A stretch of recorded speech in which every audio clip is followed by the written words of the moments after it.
সবাইকে আমন্ত্রণ জানাচ্ছি রাতের বাংলাদেশে। শুরুতেই জানিয়ে দিচ্ছি শিরোনাম।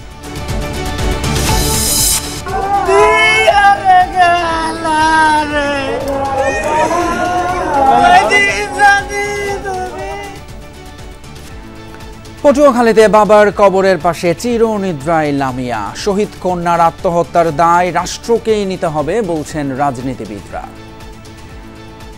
এই খুনিদের সর্বোচ্চ শাস্তি মৃত্যুদণ্ড দেখতে চাই। সে যে বিচার চাচ্ছিল, সেই সময় বিচারের প্রক্রিয়াটি নিশ্চিত হলে সে হয়তো আজকে পৃথিবী থেকে বিদায় নিত না। ঘোষিত সময়ের মধ্যে নির্বাচন। টক টু আল জাজিরায় ডক্টর ইউনুস বললেন, শেখ হাসিনা সহ গণহত্যাকারীদের বিচার শুরু শিগগিরই। ঐকমত্য কমিশনের সাথে গণসংহতি আন্দোলনের বৈঠক। একমত হওয়া সিদ্ধান্তগুলো সই করে নির্বাচনী রোড ম্যাপের দাবি বিএনপির। জাতিকে জানান কোথাও ঐক্যমত হয়েছে, জাতি জানুক, এবং ওই ঐক্যমতের ভিত্তিতে আমরা সনদ সই করে দিয়ে নির্বাচনের দিকে এগিয়ে যাই। আলোচনার মাধ্যমে ভারত পাকিস্তান উত্তেজনার অবসান চায় ঢাকা। গুজরাটে বাংলাদেশিদের গ্রেপ্তারের বিষয়ে আনুষ্ঠানিকভাবে কিছুই জানায়নি দিল্লি। গ্রিড বিপর্যয়ে নাশকতার সন্দেহে তদন্ত কমিটি গঠন। বিদ্যুৎ এবং মেট্রো রেলে কোনো সংকট হলে দ্রুত জনগণকে জানানোর নির্দেশ উপদেষ্টার।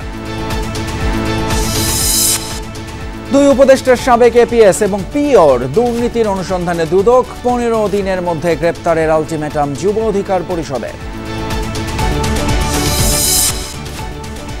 এছাড়াও রাতে বাংলাদেশে আরও থাকছে।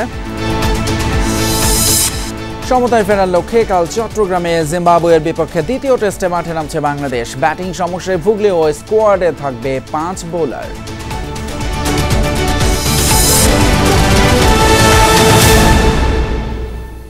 এতক্ষণ শিরোনামগুলো দেখলেন, আর আপনাদের সঙ্গে আছি আমি ফয়সাল তিতুমির। 46তম বিসিএস এর লিখিত পরীক্ষা স্থগিত করা হয়েছে। এই তথ্য জানিয়েছেন উপদেষ্টা আসিফ মাহমুদ সজীব ভুঁইয়া। রাতে টিএসসিতে পিএসসির সদস্য এবং আন্দোলনকারীদের সাথে বৈঠক শেষে এ তথ্য জানান তিনি। এই মুহূর্তে আরও জানাতে আমাদের সঙ্গে ঢাকা বিশ্ববিদ্যালয় থেকে সরাসরি যোগ দিচ্ছেন সহকর্মী তাজনুর ইসলাম। তাজনুর, কি সিদ্ধান্ত নেওয়া হয়েছে সেখানে, এবং সেই সিদ্ধান্তের প্রেক্ষিতে চাকরি প্রত্যাশীদের যে কর্মসূচি ছিল পরবর্তী, সেটা স্থগিত করা হয়েছে কিনা জানাবেন। দেখুন, কর্মসূচির আসলে দুটো ব্যাপার। একটি হচ্ছে অনশন চলছিল, একই সঙ্গে অবস্থান কর্মসূচি।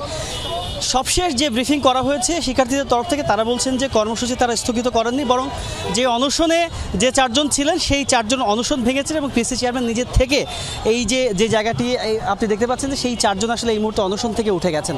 তবে তাদের যে অবস্থান কর্মসূচি সেটি তারা চালাবেন। একই সঙ্গে নতুন কর্মসূচি তারা ঘোষণা করেছেন। আগামীকাল ঠিক এই রাজু ভাস্কর্যের পাদদেশে তারা গণজমায়েত করবেন এবং সেখানে শুধুমাত্র ঢাকা বিশ্ববিদ্যালয় নয়, আশপাশের যেই সমস্ত শিক্ষা প্রতিষ্ঠান এবং চাকরি প্রত্যাশী যত শিক্ষার্থী রয়েছেন সবাই সেখানে অংশগ্রহণ করবেন। তবে গুরুত্বপূর্ণ সিদ্ধান্তের মধ্যে সবচেয়ে বড় তথ্য যেটি এসেছে সেটি হচ্ছে শিক্ষার্থীদের যে 8 দফা দাবি ছিল, সেই দাবির একটি ছিল যে 46তম বিসিএস পরীক্ষার লিখিত পরীক্ষা যেটি মে মাসে অনুষ্ঠিত হওয়ার কথা, সেটি স্থগিতের একটি দাবি ছিল এবং সেই দাবিটি এরই মধ্যে পূরণ হয়েছে। সেটি শিক্ষার্থীরা যখন ব্রিফিং করেছে সেটি তখন জানানো হয়েছে। এর বাইরে আরও যেই সমস্ত দাবি ছিল যে 40তম বিসিএসে যেই প্রশ্ন ফাঁসের মতো ঘটনা ঘটেছিল, সেই প্রশ্ন ফাঁসে জড়িত কিংবা প্রশ্ন ফাঁসের মাধ্যমে যারা চাকরিতে যোগদান করেছেন তাদেরকে সেই চাকরি থেকে প্রত্যাহার করা, এই সমস্ত বিষয়ে আসলে একটি বিষয় যে উপদেষ্টা আসিফ মাহমুদ সজীব ভুঁইয়া দীর্ঘ সময় পিএসসি চেয়ারম্যান সহ শিক্ষার্থীদের সঙ্গে ঢাকা বিশ্ববিদ্যালয় সাংবাদিক সমিতিতে তিনি বৈঠক করেছেন। 1 ঘন্টারও বেশি সময় সেই বৈঠক চলেছে এবং পরবর্তী সময় যখন আসিফ মাহমুদ সজীব ভুঁইয়া তিনি এইখানটিতে দাঁড়িয়ে অর্থাৎ রাজু ভাস্কর্যের পাদদেশে এসে শিক্ষার্থীদের সঙ্গে আবারও এক দফা কথা বলে তিনি যখন গণমাধ্যমে ব্রিফ করেন, তিনি যেটি জানিয়েছেন যে বিদ্যুৎ জ্বালানি উপদেষ্টা ফাউজুল কবির খানের নেতৃত্বে এরই মধ্যে একটি কমিটি গঠন করা হয়েছে যেটি কিনা পিএসসি সংস্কার ইস্যুতে কাজ করবে। অর্থাৎ শিক্ষার্থীদের যে 8 দফা দাবি উত্থাপন করা হয়েছে সেই 8 দফা দাবি নিয়ে তারা পরবর্তী সময়ে কাজ করবেন এবং শিক্ষার্থীরা যে দাবিগুলো উত্থাপন করেছে সেইগুলো আরও কীভাবে করে বাস্তবায়ন করা যায় এবং দীর্ঘমেয়াদে এটি যেন একটি টেকসই সংস্কার হয় সেই বিষয়ে তিনি এক ধরনের প্রতিশ্রুতি কিংবা এক ধরনের অঙ্গীকার তিনি করে গিয়েছেন। আর শিক্ষার্থীরা যেটি বলছেন যে লিখিত আকারে নোটিশ কিংবা প্রজ্ঞাপন এই ধরনের একটি আনুষ্ঠানিক ব্যাপার যতক্ষণ না ঘটছে, অর্থাৎ পিএসসির তরফ থেকে যতক্ষণ এই প্রজ্ঞাপন জারি না করা হচ্ছে ততক্ষণ পর্যন্ত তাদের যে অবস্থান কর্মসূচি, একই সঙ্গে আগামীকালকের যেই গণজমায়েত কর্মসূচি রয়েছে সেই কর্মসূচির পর তারা পরবর্তী সময়ে কি সিদ্ধান্ত নেবেন সেটির জন্য আসলে আগামীকাল পর্যন্ত অপেক্ষা করতে হবে। তিতুমির। অসংখ্য ধন্যবাদ নাজনুর। আমাদের ঢাকা বিশ্ববিদ্যালয়ের টিএসসি এলাকা থেকে জানাচ্ছিলেন চাকরি প্রত্যাশীদের অনশনের খবর। প্রায় 2 ঘন্টা শাহবাগ থেকে অবরোধ করে রাখে সড়ক সরকারি চাকরি প্রত্যাশীরা এবং সেখানে পিএসসির সংস্কার সহ মোট 8 দফা দাবি জানান তারা। সন্ধ্যা 6:30টার দিকে শতাধিক চাকরি প্রত্যাশী শাহবাগ মোড়ে অবস্থান নেয়। এতে শাহবাগ দিয়ে যানবাহন চলাচল বন্ধ হয়ে যায়, ফলে দীর্ঘ যানজটে ভোগান্তিতে পড়েন পথচারীরা। গণপরিবহন থেকে পায়ে হেঁটে গন্তব্যে রওনা দেন অনেকে। সড়ক অবরোধে ভোগান্তিতে পড়ায় ক্ষোভ জানান তারা। বলেন, সাধারণ মানুষকে জিম্মি করে দাবি আদায়ে সড়ক অবরোধ করা যুক্তিসঙ্গত নয়। একই দাবিতে কয়েকজন চাকরি প্রত্যাশী ঢাকা বিশ্ববিদ্যালয়ের রাজু ভাস্কর্যের পাদদেশে অনশন করছিলেন। ইনফ্যাক্ট এর আগে বিকেলে স্থানীয় সরকার উপদেষ্টা আসিফ মাহমুদ সেই অনশনরত শিক্ষার্থীদের সঙ্গে বৈঠক করেন। পরে টিএসসিতে ঢাকা বিশ্ববিদ্যালয়ের সাংবাদিক সমিতিতে অফিসে উপদেষ্টা আসিফ মাহমুদ, পিএসসির প্রতিনিধি এবং আন্দোলনকারীদের দীর্ঘ বৈঠক হয়। আর সেখান থেকেই আসে 46তম বিসিএস এর লিখিত পরীক্ষা স্থগিতের ঘোষণা। রিটেনের রেজাল্ট দেওয়ার কোনো নাম গন্ধ নেই। তারা 46তম রিটেন নেওয়ার জন্য একটা পায়তারা করছে। দুর্বিসন্ধি আছে এখানে, তাদের কোনো কনস্পিরেসি থাকতে পারে। যতক্ষণ পর্যন্ত না আমাদের দাবি দাওয়া মেনে নেওয়া হচ্ছে না, আমাদের কর্মসূচি চলবে। আজকে শুধু ঢাকায় হচ্ছে, এরপরে দেখবেন পুরো বাংলাদেশে আমাদের এই ব্লকের কর্মসূচি চলতে থাকবে। আমরা শুনেছি কি পিএসসি কিছু মেম্বার এসেছেন, তাদের সাথে আলোচনা চলছে।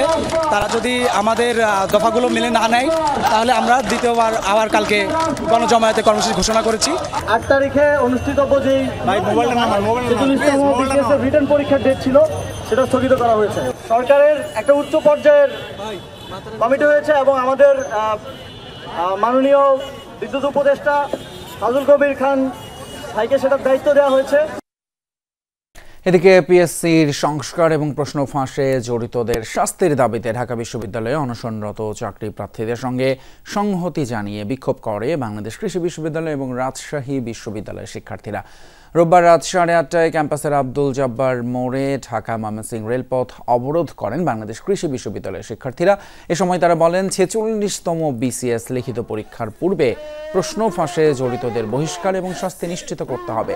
এছাড়াও বিভিন্ন দাবি তুলে ধরেন তারা। রাত 10টার দিকে অবরোধ তুলে নেন তারা। অন্যদিকে রাজশাহী বিশ্ববিদ্যালয়ের কেন্দ্রীয় গ্রন্থাগারের সামনে থেকে বিক্ষোভ মিছিল বের করেন শিক্ষার্থীরা।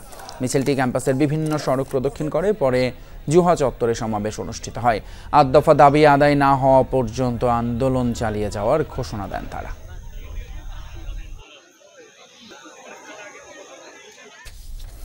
পটুয়াখালীতে নিজ গ্রামে জানাজা শেষে বাবার কবরের পাশেই দাফন করা হলো লামিয়াকে। তার মরদেহ গ্রামে পৌঁছালে কান্নায় ভেঙে পড়েন স্বজন প্রতিবেশীরা। জুলাই অভ্যুত্থানে বাবা শহীদ হওয়ার পর মেয়েকে সংঘবদ্ধ ধর্ষণের পর আত্মহত্যা। কিছুতেই এমন মৃত্যু মানতে পারছেন না কেউই। লামিয়ার আত্মহত্যার দায় রাষ্ট্রকেই নিতে হবে বলছেন রাজনীতিবিদরা।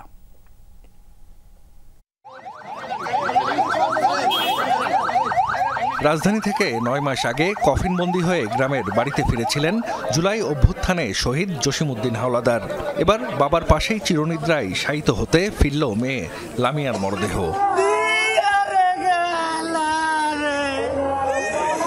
পরিবারের এক সদস্যের মৃত্যুর শোক কাটতে না কাটতেই আরেক মৃত্যু। পটুয়াখালীর দুমকির ধোপারহাটে গ্রামের বাড়িতে কান্নার রোল।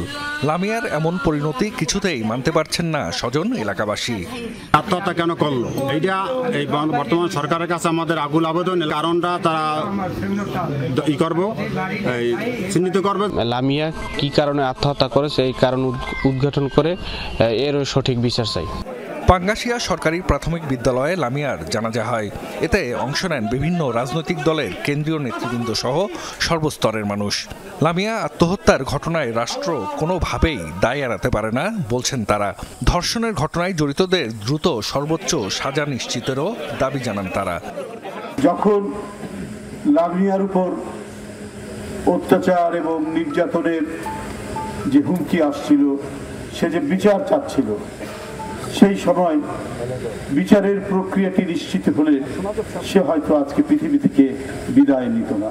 এই খুনিদের সর্বোচ্চ শাস্তি মৃত্যুদণ্ড আমরা আগামী যে 90 দিনের যে সময় তার মধ্যে আমরা তাদের মৃত্যুদণ্ড দেখতে চাই। জানাজা শেষে বাড়ির কাছেই বাবার কবরের পাশে লামিয়াকে দাফন করা হয়। ছেলের পর নাতনির কবরও নিজ হাতে খোঁড়েন Sobhan Howlader.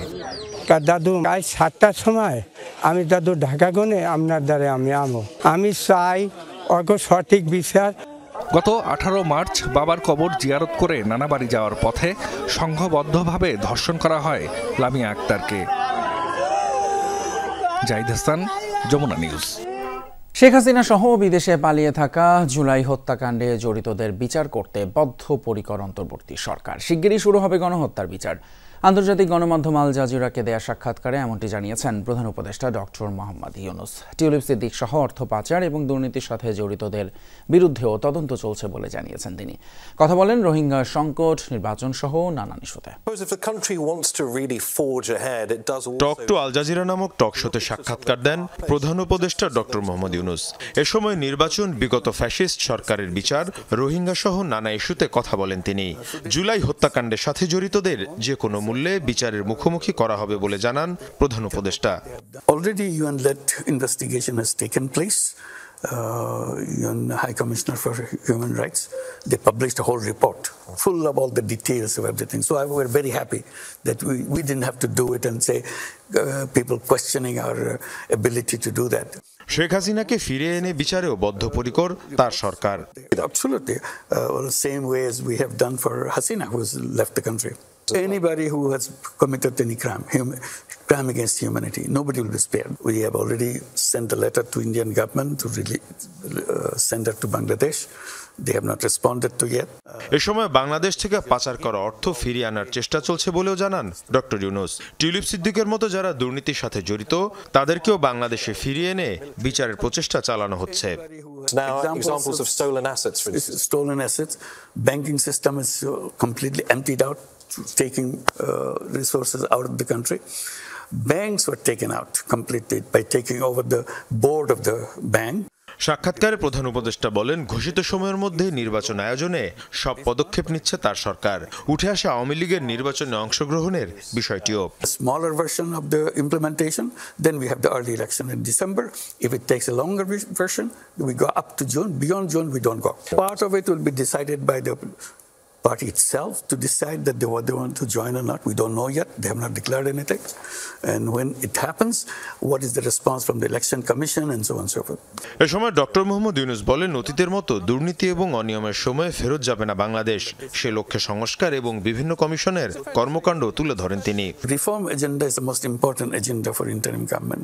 We have appointed 15 reform commissions, each on one subject, on the constitution reform, election reform, civil administration reform, judiciary reform. So there are 15 of them. সাক্ষাৎকারে প্রধান উপদেষ্টা আলোচনা করেন রোহিঙ্গা ইস্যুটি নিয়েও। নিশ্চিত করেন তাদের নিরাপদে নিজ দেশে ফেরত পাঠাতে কাজ করছে সরকার। United Nations and also to make sure that these people can go home safely. কেন জুলাই আন্দোলন এবং শেখ হাসিনার পতনকে বাংলাদেশের দ্বিতীয় স্বাধীনতা বলা হচ্ছে সে প্রশ্ন করা হয় প্রধান উপদেষ্টাকে। So that's the time when young people emerged. They said that's enough. You have to go. Mir Mushfika Hasan, Jamuna news. জাতীয় ঐক্যমত্য কমিশনের 138টি প্রস্তাবের সাথে একমত পোষণ করেছে গণসংহতি আন্দোলন। অন্যদিকে জেএসডি 121টি প্রস্তাবের সাথে একমত পোষণ করেছে। জাতীয় ঐক্যমত্য কমিশনের রাজনৈতিক দলগুলোর সাথে ধারাবাহিক আলোচনার অংশ হিসেবেই রোববার গণসংহতি আন্দোলন আর জেএসডির সাথে পর্যায়ক্রমে বৈঠক করে কমিশন। এই দুই দলেরই দাবি সংবিধান সংস্কারের। সংস্কারের গুরুত্বপূর্ণ সুপারিশগুলোর বিষয়ে রাজনৈতিক দলগুলোর কাছ থেকে লিখিত মতামত নেয়ার পর গত 20 মার্চ পৃথকভাবে আলোচনা শুরু করে জাতীয় ঐক্যমত্য কমিশন। 39টি দলের কাছে মতামত চেয়ে কমিশন চিঠি দিয়ে তাদের সাথে আলাদা বৈঠক করছে। গণতান্ত্রিক সংগ্রামে প্রথম পর্যায়ে আমাদের বিজয় সূচিত হয়েছে। ধারাবাহিক আলোচনার অংশ হিসেবে রোববার গণসংহতি আন্দোলনের সাথে বৈঠকে বসে কমিশন। এ সময় কমিশনের সহসভাপতি আলী রিয়াজ বলেন, পুঞ্জীভূত সংকট উত্তরণে সংস্কার কমিশন প্রতিবেদন দিয়েছে। যে ঐক্যের মাধ্যমে ফ্যাসিবাদের পতন ঘটেছে সেই ঐক্য ধরে রাখার আহ্বান জানান তিনি। সংস্কার কমিশনগুলোর পক্ষ থেকে যে সমস্ত প্রতিবেদন দেওয়া হয়েছে সেগুলো প্রকৃতপক্ষে দীর্ঘদিন ধরে বাংলাদেশে যে পুঞ্জীভূত সংকট তা মোকাবেলা করার একটি চেষ্টা। শুধুমাত্র এই সংস্কার কমিশনের প্রতিবেদনগুলোর বাস্তবায়নই যথেষ্ট নয়, সেজন্য দরকার একটি গণতান্ত্রিক রাষ্ট্রের কাঠামো তৈরি করা। যতটা দ্রুততার সঙ্গে সম্ভব আমরা সকলে একমত হয়ে একটি জাতীয় সনদ তৈরি করতে পারব। প্রায় 4 ঘন্টার বৈঠক শেষে গণসংহতি আন্দোলনের প্রধান সমন্বয়কারী জোনায়েদ সাকি বলেন, 138টি প্রস্তাবের সাথে একমত পোষণ করেছে গণসংহতি আন্দোলন। তবে সংবিধান ও সংবিধান সংশ্লিষ্ট বিষয়গুলো নির্বাচন ছাড়া সংস্কার বা পরিবর্তন সম্ভব নয়। আমরা মনে করি না যে সংবিধান এবং সংবিধান সংশ্লিষ্ট বিষয় নির্বাচন ছাড়া কোনো পরিবর্তন করা যায়। আর তার বাইরে যত বিষয় আছে, প্রশাসনিক আইন শৃঙ্খলা বাহিনী সংক্রান্ত, দুর্নীতি দমন বিষয় ইত্যাদি সমস্ত প্রশ্নে বর্তমান অন্তর্বর্তী সরকারি নির্বাহী আদেশে সেগুলোকে বাস্তবায়ন করতে পারে। দুপুরে কমিশনের সাথে বৈঠকে বসে জাতীয় সমাজতান্ত্রিক দল জেএসটি। 3 ঘন্টার বৈঠক শেষে জাতীয় নির্বাচন এবং সংবিধান সংস্কার সভার নির্বাচন একই সাথে করার দাবি দলটির। সংবিধান সংশোধনের বিষয়টা হলো ন্যাশনাল ম্যান্ডেটের প্রশ্ন, সেটি জাতীয় ঐক্যমতের ভিত্তিতে সমস্ত জনগোষ্ঠী অংশগ্রহণ করতে পারবে। সেই অর্থে আমরা বলছি যে নির্বাচন যাতে দিলে না হয়, প্রলম্বিত না হয়, সেই ব্যাপারে আমরা সতর্ক। কিন্তু এই দুটো নির্বাচনকে একসাথে করতে চাই আমরা। প্রথম অংশে আমার সংবিধান সংস্কার হবে, তারপর রেগুলার গভর্নমেন্ট হিসেবে কাজ করবে। রাজনৈতিক দলগুলোর ঐক্যমতের ভিত্তিতে জুলাই সনদ তৈরি হবে।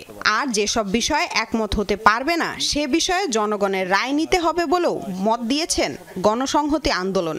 অন্যদিকে জেএসডির দাবি, 2 বারের বেশি ক্ষমতায় থাকতে পারবে না প্রধানমন্ত্রী ও রাষ্ট্রপতি।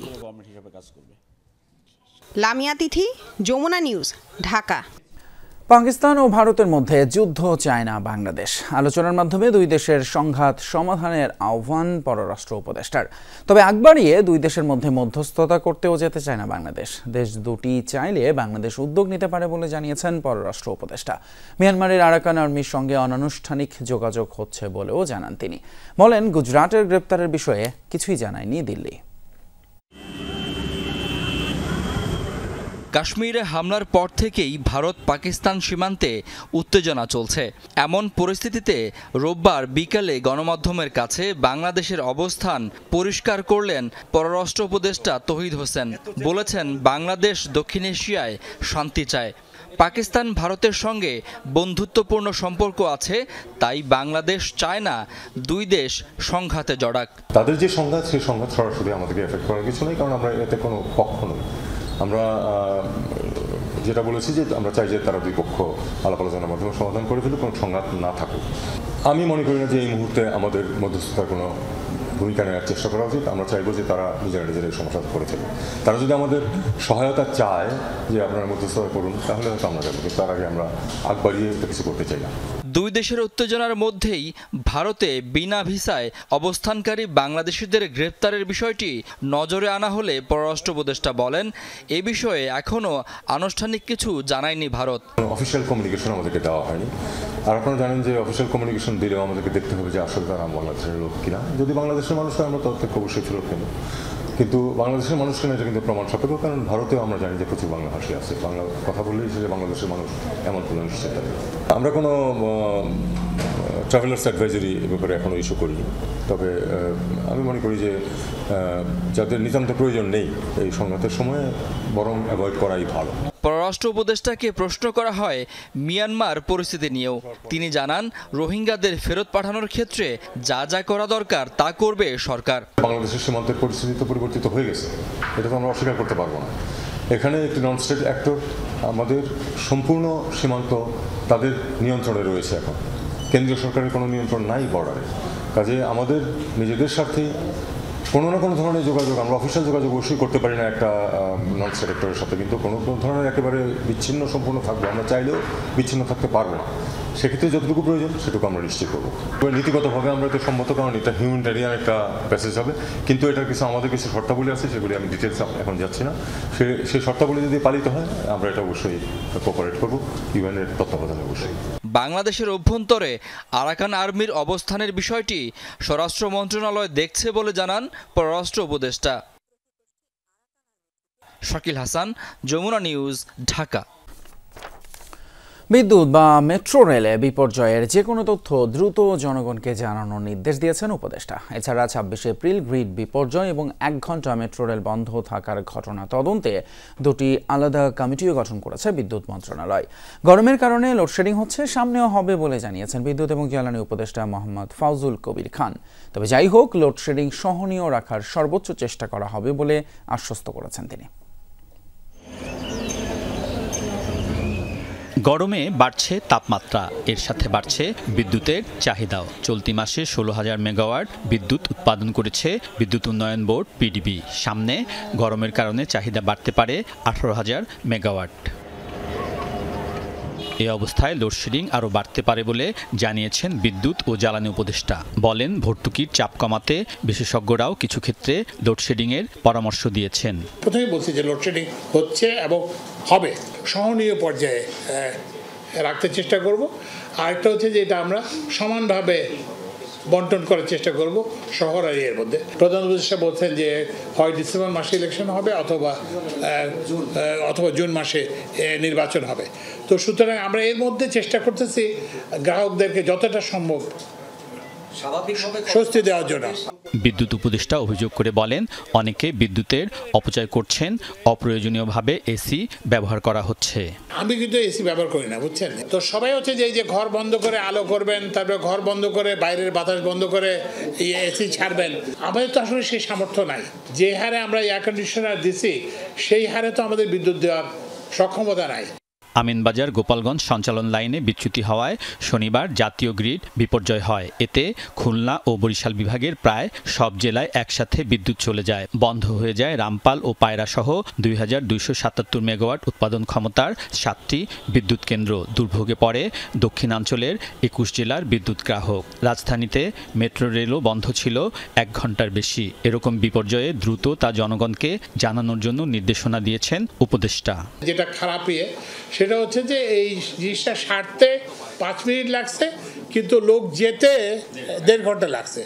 তো এই জন্য আমরা একটা ব্যবস্থা নিচ্ছি যে আজকে যে মেট্রো রেলের এমডি এখানে ছিল যে 10 to 15 মিনিটসের মধ্যে রেসপন্স করতে পারতে হবে। গ্রিড বিপর্যয় ও মেট্রো রেল বন্ধের কারণ খতিয়ে দেখতে আলাদা দুটি কমিটি গঠন করেছে সরকার। দায়ীদের চিহ্নিত করার পাশাপাশি এর পেছনে কোনো ষড়যন্ত্র আছে কিনা তাও খতিয়ে দেখবে কমিটিগুলো। নাশকতামূলক কোনো ইয়ে হয়েছে কিনা। আলমগীর স্বপন, যমুনা নিউজ, ঢাকা। তদবির বাণিজ্যের অভিযোগে এলজিআরডি এবং স্বাস্থ্য উপদেষ্টার সাবেক এপিএস ও পিওর দুর্নীতির অনুসন্ধান শুরু করেছে দুদক। এ নিয়ে গোয়েন্দা কার্যক্রম চলছে বলে জানিয়েছেন দুদক মহাপরিচালক। এর আগে এই দুই এপিএস এবং পিওর দুর্নীতি তদন্তে দুদক অভিমুখে মার্চ টু দুদক কর্মসূচি পালন করেছে যুব অধিকার পরিষদ। ১৫ দিনের মধ্যে তাদেরকে গ্রেপ্তারের আলটিমেটাম দিয়েছে সংগঠনটি। পদত্যাগপত্র জমা দেওয়ার প্রেক্ষিতে অন্তর্বর্তী সরকারের এলজিআরডি উপদেষ্টা আসিফ মাহমুদ সজীব ভুঁইয়ার এপিএস পদ থেকে মোয়াজ্জেম হোসেনকে অব্যাহতি দেওয়া হয় ২২ এপ্রিল। একই দিনে বাদ পড়েন স্বাস্থ্য উপদেষ্টার ব্যক্তিগত কর্মকর্তা তুহিন ফারাবিও। তাদের বিরুদ্ধে দুর্নীতি, অনিয়ম ও তদবির বাণিজ্যের অভিযোগ থাকায় দাবি ওঠে তা অনুসন্ধানের। এ নিয়ে সোচ্চার থাকা যুব অধিকার পরিষদ প্রেস ক্লাবের সামনে থেকে মার্চ টু দুদক কর্মসূচিও পালন করেছে। সেগুনবাগিচায় দুদকের কার্যালয়ে এসে সংস্থাটির চেয়ারম্যান আব্দুল মোমেনের সাথে সাক্ষাৎ করে দাবি জানিয়েছে দুই এপিএস ও পিওর দুর্নীতির তদন্ত ও গ্রেপ্তারের। আমরা আসিফ মাহমুদের পদত্যাগ চাই। তার এপিএস এর দুর্নীতির সাথে তার সংশ্লিষ্টতা আছে, তার শক্তি, তার ক্ষমতা প্রয়োগ করে তিনি দুর্নীতি করেছেন। মোয়াজ্জেম হোসেন, তার গ্রেপ্তার দাবি করছি। স্বাস্থ্য উপদেষ্টার যে সহকারী আছেন তুহিন ফারাবি, সে স্বাস্থ্য উপদেষ্টার ক্ষমতাকে ব্যবহার করে সে দুর্নীতিতে জড়িয়েছে। সেই উপদেষ্টার আমরা পদত্যাগ দাবি করছি এবং তুহিন ফারাবি গ্রেপ্তার দাবি করছি। আরও যাদের জীবনযাত্রার মান আমরা আগে কি দেখেছি আর এখন আমরা ফুলে ফেপে এক একজনকে বটগাছ হতে দেখছি, তাদের বিরুদ্ধে তদন্ত চাই। পরে সংবাদ সম্মেলনে দুদক মহাপরিচালক জানান, দুই উপদেষ্টার সাবেক দুই এপিএস ও পিওর বিরুদ্ধে ওঠা তদবির বাণিজ্যের অভিযোগ খতিয়ে দেখছে দুদক। দুজন উপদেষ্টার এপিএস পিএস যাদের কথা আপনারা উপস্থাপন করেছেন সেই বিষয়ে কমিশন আমাদের দুর্নীতি দমন কমিশন আইন বিধিমালা অনুযায়ী যে প্রক্রিয়া অনুসরণ করে কার্যক্রম গ্রহণ করতে হয় সেটি আমরা করছি। আমাদের গোয়েন্দা ইউনিট এই সংক্রান্ত কার্যক্রম পরিচালনা করছেন এবং আপনারা এই বিষয়ে আমাদের অগ্রগতি শীঘ্রই জানতে পারবেন। একই দিনে দুদক 4 কোটি টাকার অবৈধ সম্পদ অর্জনের অভিযোগে ময়মনসিংহ 11 আসনের সাবেক এমপি কাজিম উদ্দিনের বিরুদ্ধে মামলা করেছে। তার বিরুদ্ধে 40 কোটি টাকার বেশি সন্দেহজনক লেনদেনের অভিযোগও রয়েছে। 4 কোটি 7 লক্ষ টাকারও বেশি মূল্যের সম্পদ দখল এবং তার নামেও 15টি ব্যাংক হিসাবের মাধ্যমে 40 কোটি 76 লক্ষ টাকারও বেশি সন্দেহজনক লেনদেন করে উক্ত টাকা জ্ঞাতসারে হস্তান্তর, স্থানান্তর এবং রূপান্তর করার অপরাধ অনুসন্ধানকালে প্রমাণিত হয়েছে। এদিকে এনআইডি নিবন্ধন অনুবিভাগের সাবেক মহাপরিচালক সুলতানুজ্জামান মোহাম্মদ সাহেল উদ্দিনের এনআইডি ব্লক করার জন্য নির্বাচন কমিশনকে চিঠি দিয়েছে দুদক। এছাড়া হাজার কোটি টাকা আত্মসাতের অভিযোগে ই পাসপোর্ট প্রকল্পের পরিচালক ব্রিগেডিয়ার জেনারেল মোহাম্মদ সাদাত হোসেন ও উপপ্রকল্প পরিচালক লেফটেন্যান্ট কর্নেল মোহাম্মদ হোসেন সহ সংশ্লিষ্টদের বিরুদ্ধে অনুসন্ধান শুরু করেছে দুদক। রাজীব আহমেদ, যমুনা নিউজ, ঢাকা। ভারত ট্রান্সশিপমেন্ট চুক্তি বাতিলের পর এবার সিলেট থেকে প্রথমবারের মতো শুরু হলো কার্গো ফ্লাইট। ভারতের চেয়ে কম খরচ আর ঝুঁকি ঝামেলা ছাড়াই পণ্য পাঠানো যাবে বিভিন্ন গন্তব্যে, তাই উচ্ছ্বাস ছিল ব্যবসায়ীদের। কারণ মুখাপেক্ষী নয়, এবার নিজেদের স্বাবলম্বী হওয়ার সময় এসেছে বলে জানালেন বাণিজ্য উপদেষ্টা।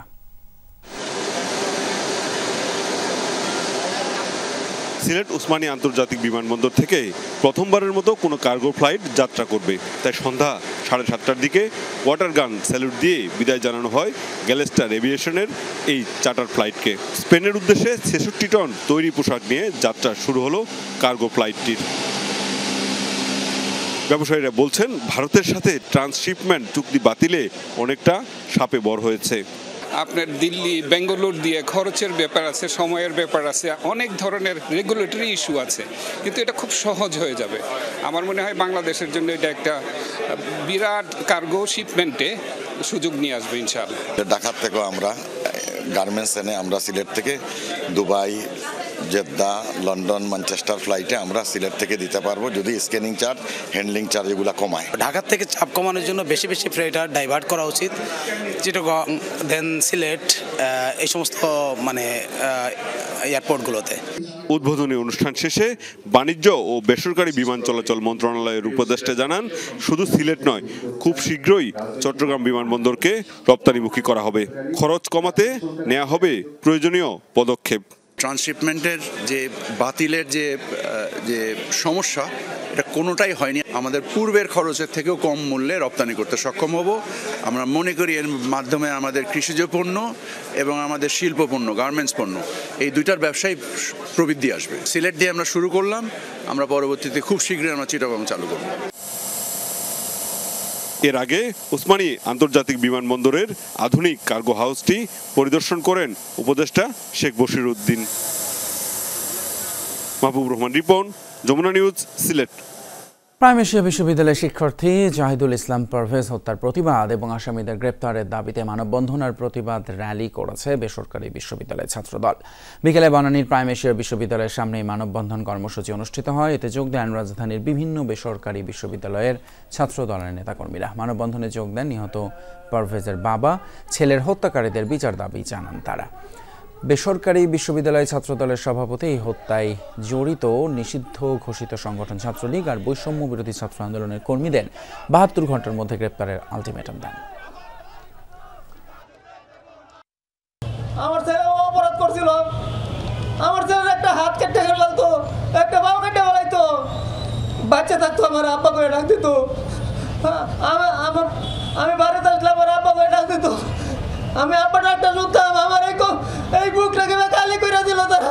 ক্ষমতা যারা পিছন দরজা দিয়ে ষড়যন্ত্রের মাধ্যমে আসতে চায়, তারা এই বিশ্ববিদ্যালয়গুলোকে নিয়ন্ত্রণে নেওয়ার জন্য প্রাইভেট বিশ্ববিদ্যালয় শিক্ষার্থীরা যাতে রাজনীতিকে সচেতন হতে না পারে, তাই রাজনীতিকে দূরে রাখার জন্য ছাত্রদলকে মেধাশূন্য করার জন্যই সুপরিকল্পনার অংশ হিসেবেই পারভেজকে হত্যা করা হয়েছে। দেশের সকল প্রধান ঘাঁটি, বিভিন্ন স্টেশন এবং ইউনিটে অনুষ্ঠিত হচ্ছে বাংলাদেশ বিমান বাহিনীর বার্ষিক মহড়া আকাশ বিজয় 2025।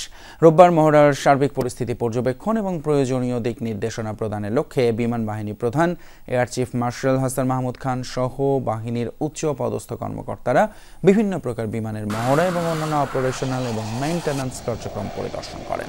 মহড়ার উল্লেখযোগ্য অংশ হিসেবে বিমান বাহিনীর বৈমানিকরা আকাশ যুদ্ধের বিভিন্ন প্রকার রণকৌশল অনুসরণ করে যুদ্ধ বিমানের মাধ্যমে আক্রমণ সহ সকল ধরনের অপারেশন পরিচালনা করছে। 30 এপ্রিল পর্যন্ত এই বার্ষিক মহড়া অনুষ্ঠিত হবে।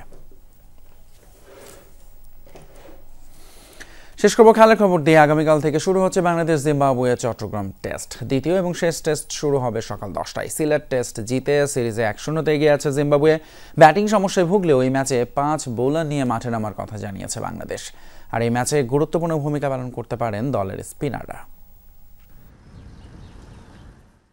কিউরেটরের সঙ্গে দুই বন্ধু শান্ত মিরাজের দোস্তি। যে কোনো ম্যাচে ভালো করতে উইকেট বোঝা জরুরি, আর উইকেটের মালিক যিনি, উইকেট নিয়ে তার চেয়ে ভালো আর কেই বা জানে। পেসার নাহিদ রানার বদলে জাতীয় দলের স্কোয়াডে স্পিনার তানভীর ইসলাম। বোঝাই যাচ্ছে 5 বোলারের 3 জনই হবেন স্পিনার। তাইজুল মিরাজের সঙ্গে একাদশে তাই জায়গা হতে পারে অফ স্পিনার নাইম হাসানের।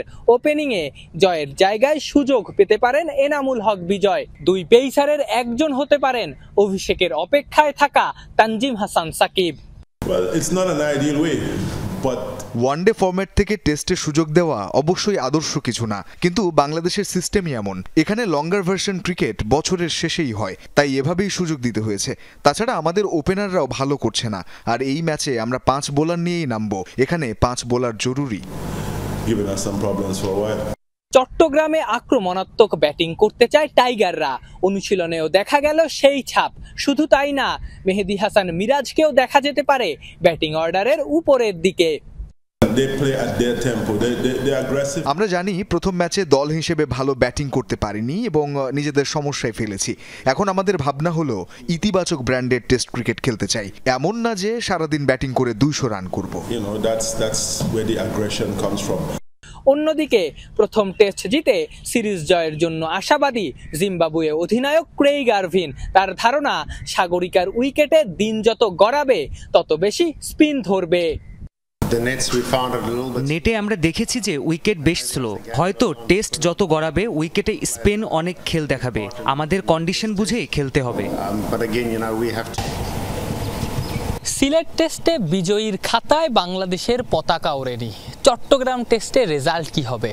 নিশ্চিতভাবেই সালাউদ্দিনরা চাইবেন এই ম্যাচটা জিতে অন্ততপক্ষে সিরিজটা ড্র করতে। না হলে টেস্ট স্ট্যাটাস পাওয়ার 25 বছর পরও যদি জিম্বাবুয়ের বিপক্ষে হোয়াইট ওয়াশ কিংবা সিরিজ হারতে হয়, তাহলে সেটা নিশ্চিতভাবেই বাংলাদেশ ক্রিকেটের জন্য লজ্জা ছাড়া আর কী হতে পারে। আফনান পিয়াল, যমুনা স্পোর্টস, বীরশ্রেষ্ঠ মতিউর রহমান স্টেডিয়াম, চট্টগ্রাম। এই ছিল আমাদের রাতের বাংলাদেশের এখনকার আয়োজন। এতক্ষণ আমাদের সাথে থাকার জন্য ধন্যবাদ আপনাদের সবাই।